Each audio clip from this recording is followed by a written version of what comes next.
Hi. நேத்து night டின்னருக்கு சப்பாத்தியும் egg கிரேவியும் தான் செஞ்சிருந்தேன். வீட்ல சப்பாத்தி செஞ்சு ரொம்ப நாள் ஆச்சு. இட்லி, தோசைக்கு மாவு இருந்தாலே வேற எதுவும் செய்றதுக்கே தோண மாட்டேங்குது.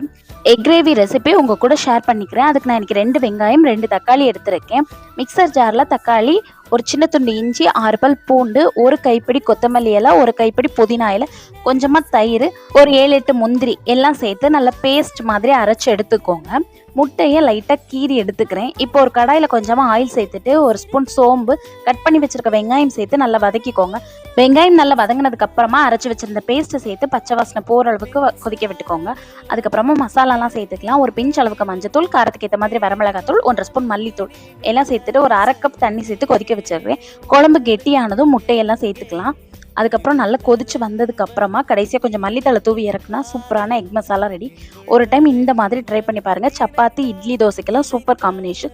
நம்ம நாளைக்கு ஒரு ஷார்ட்ஸில் பார்க்கலாம். பாய்.